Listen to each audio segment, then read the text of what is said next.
Mais uma vez aqui nesse espaço do Língua Afiada, e hoje nós temos um convidado muito especial, professor Pierluigi Piazzi, que é um educador, é um professor universitário e tantos outros títulos. Muito obrigada, professor, por sua presença. É um prazer estar aqui com vocês. Professor, eu gostaria de começar hoje perguntando como vai a educação no Brasil. Péssima. Quando os últimos testes internacionais mostraram que nós estamos no ranking mundial em 85º lugar. Isso é uma coisa vergonhosa. A gente vê propagandas enganosas até do Ministério da Educação mostrando que tem índices que estão melhorando. É mentira, são índices manipulados. E nós estamos indo de mal a pior. Então a educação brasileira realmente nesse momento está numa situação catastrófica. Estava ruim, piorou. Meu Deus. Então, o que o senhor sugeriria para que nós pudéssemos melhorar pelo menos um pouco dessa situação tão negra? Quando eu dava aula na PUC, no curso de pós-graduação, eu uma vez falei para um dos alunos, um médico psiquiatra até, falei, querido, se você estiver perdendo o jogo, não precisa mudar os jogadores, mude as regras do jogo. O que nós precisamos fazer no Brasil é mudar as regras do jogo. É impedir que os alunos cometam, e não por culpa deles, isso que é o paradoxo, 3 grandes equívocos. Equívoco número 1, não saber se comportar durante uma aula. Esse é básico. Nós temos que melhorar isso consideravelmente, dando mais autoridade ao professor. Coisa que o tal do ECA, muito bem intencionado e burramente redigido, tirou completamente do professor. Respeito, autoridade, dignidade. Esse é comportamento na sala de aula. O segundo grande problema é começar a ler livros como forma de lazer. Mostrar que ler livros é divertido. E o sistema escolar brasileiro, em vez de criar o prazer pela leitura, cria o ódio pela leitura. Um bando de professores pedantes que ficam entuchando coisas extremamente chatas para os alunos. Imagina uma criança de 12 anos, você chega e fala, você vai descobrir o prazer pela leitura, toma, Iracema. Nunca mais o coitado chega perto de um livro, meu Deus do céu. Então, descobrir o prazer pela leitura. Esse é o segundo equívoco. O primeiro é grave, o segundo é muito grave. Agora vem o gravíssimo. O gravíssimo por quê? Porque é um equívoco que todo mundo comete, portanto, como todo mundo comete esse equívoco, as pessoas não acham que seja um equívoco. E é o câncer do sistema educacional brasileiro. Estudar para a prova. Quem estuda para a prova é aluno, mas não é estudante. Estudante não precisa estudar para a prova. Ou seja, o que nós temos que fazer no Brasil é transformar alunos em estudantes. Você vai dizer, mas qual é o problema? Simples. Quem estuda para a prova consegue bem na prova, consegue tirar boas notas, consegue passar de ano, consegue obter um diploma, só não consegue aprender. Esse é o único problema. Não consegue perpetuar esse conhecimento. Não, simplesmente, ele não foi... simplesmente ele armazena dentro do seu cérebro de forma extremamente provisória o tempo suficiente para tirar nota. E depois ele esquece tudo. Imagina o seguinte, uma escola marca uma prova na quinta-feira de manhã. Quando é que o aluno normal começa a estudar? Na quarta noite. Não, aí não é normal. Aí é alguém que tem visão a longo prazo. Ah. É alguém que planeja o futuro. Porque, na verdade, é na própria quinta-feira de manhã que o sujeito começa a estudar. Por que ele estuda tão em cima da hora possível? Simples, para não dar tempo de esquecer. Esse que é o grande problema. Você vai dizer, e como deveria funcionar a coisa? É simples. É conseguir montar esquema na escola em que o sujeito estude pouco, mas todo dia. As neurociências mostram que o ritmo de aprendizagem é circadiano. Circa diem, vem do latim. Em 24 horas começa, acontece e se encerra, vai de sono a sono.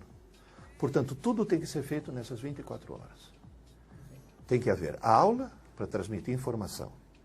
O estudo pós-aula, que é importantíssimo, a tarefa de casa é mais importante que a aula, que é justamente para absorver essa informação. E uma boa noite de sono para fixar de uma vez por todas, porque é durante o sono que é fixado o conhecimento. Esse é o grande equívoco. Então temos muito a corrigir, professor. Muito, 99. Eu estou andando pelo Brasil inteiro, inclusive divulgando meus livros, tá? E fazendo palestras em escolas, em congressos, etc. E eu dou esse testemunho de campo. 99% dos alunos brasileiros não sabem estudar. Então, simplesmente, o nosso sistema educacional jamais vai funcionar dessa forma. E as pedagogas ficam aí, com construtivismo, tendo ataques de pedagorreia, tendo essa coisa toda. E o ponto-chave é esse, o buraco é muito mais embaixo, gente. Aluno brasileiro não estuda, é só isso. Bem, professor, então, por todos esses motivos, nós temos aí números assustadores quanto ao exame de ordem. 9% apenas passaram nesse ano. 91% foram reprovados. Professor, o que está acontecendo? Simples. O exame da ordem da OAB é um exame simples, honesto, que cobra exclusivamente o que o sujeito viu ao longo de 5 anos de faculdade.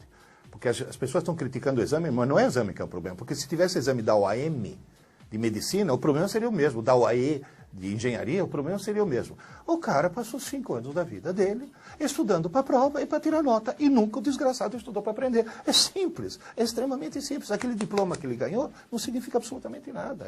Esse que é o grande problema. Professor, recentemente saiu uma pesquisa dizendo que somente o fato de nós acessarmos a internet com muita frequência para buscar informações, muitas vezes bem simples, no Google ou outros sites de busca, está nos tornando a nossa memória muito fraca. Isso é verdade, professor? É verdade, é verdade. Na realidade, se criou uma coisa que eu chamo de consumismo cibernético. Ou seja, as pessoas foram convencidas de que comprando um computador se tornariam mais inteligentes, mais bem informadas, mais plugadas, mais antenadas. E, na realidade, tudo isso veio, certamente do ponto de vista de informação, melhorar a situação.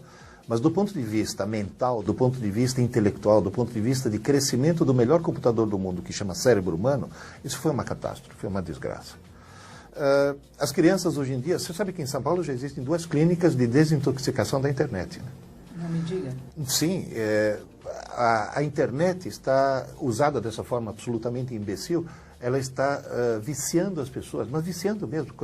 Você tira a internet da pessoa, ela tem a mesma síndrome de abstinência do que se fosse dependente químico. Meu Deus. E está comprovadamente reduzindo o nível de inteligência. Um psiquiatra inglês, Dr. Glenn Wilson, do King's College de Londres, uma instituição médica seríssima, descobriu que o uso compulsivo do MSN, do tal MSN, produz um rebaixamento no quociente de inteligência que é o dobro do que se o jovem fumasse maconha. É uma coisa assim impressionante. As pessoas estão ultradependentes da internet e isso, a gente nota já há um certo tempo como a tecnologia influi de forma negativa. Quando é que o ser humano começou a ficar obeso e perdeu a forma física? Com o automóvel. Antes de andar, a tecnologia fez com que alguém andasse por ele e perdeu a forma física. Agora ele está perdendo a forma mental. Esse que é o grande problema. As crianças hoje em dia não estão conseguindo ler, não estão conseguindo escrever direito e não estão conseguindo fazer operações corretamente. Agora, a história do Google é simples.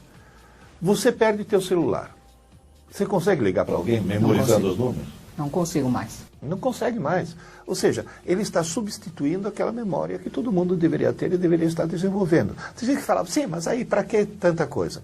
Acontece que o cérebro humano tem uma característica que as pessoas ignoram. Quanto mais você usa, mais aguçado ele se torna. As pessoas estão usando menos, fica menos aguçado. Esse que é o grande problema. Ou seja, estamos mais preguiçosos mentalmente a cada dia. Sim, e essa preguiça mental se reflete nos testes de QI. As pessoas estão menos inteligentes. As crianças de hoje em dia estão menos inteligentes. Eu tenho 68 anos, comecei a dar aula com 18. Se eu pegasse meu aluno mais brilhante de hoje, o mais brilhante, colocasse numa máquina do tempo e levasse para aquela sala onde eu comecei a dar aula com 18 anos, os outros alunos iam olhar para ele com pena. Falar, coitado, deve ser inclusão. Não, o aluno mais brilhante de hoje. Eu tenho essa perspectiva porque eu dou aula há 50 anos. Você não tem ideia da queda, da degradação mental que a humanidade está sofrendo. Tudo isso por quê? Porque está se apoiando demais na tecnologia e não está se apoiando mais na parte, no cérebro mesmo, que é a parte que deveria ser desenvolvida. Né? Um outro fato que eu gostaria de conversar com o senhor hoje, para que o nosso telespectador também possa ter uma opinião sobre, é o fato de alguns estados dos Estados Unidos estarem eliminando a escrita cursiva. Qual é a sua opinião sobre isso? Os americanos, desse ponto de vista, já eram meio idiotas, agora se tornam idiotas totais. Quer dizer, é idiotice elevada às extremas consequências. Por quê?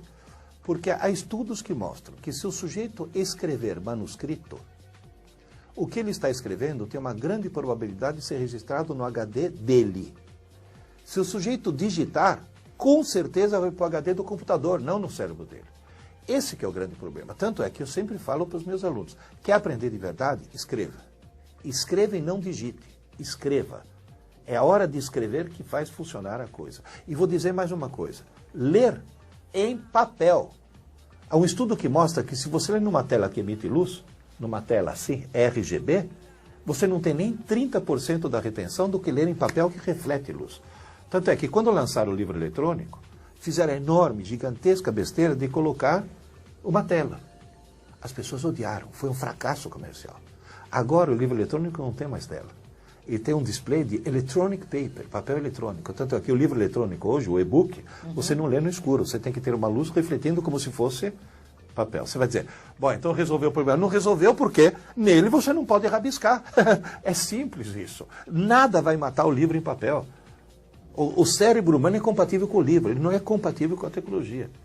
Esse que é o grande... Porque, afinal das contas, nós somos fruto de milhões de anos de evolução, e nessa evolução toda que determinou geneticamente como funciona o nosso cérebro, não existia tecnologia. A tecnologia é uma coisa recentíssima. Nós não estamos preparados biologicamente para ter que usar tanta tecnologia. Você vai dizer, você é um tecnófobo?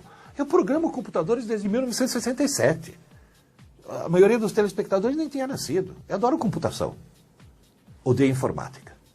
Eu adoro computação e odeio informática. A informática está imbecilizando principalmente as crianças. Esse que é o grande perigo. Professor, muito obrigada por sua participação. Eu que agradeço e, por favor, tire o computador do quarto do seu filho. O computador fica na sala para ver a que horas que liga e a que horas que desliga.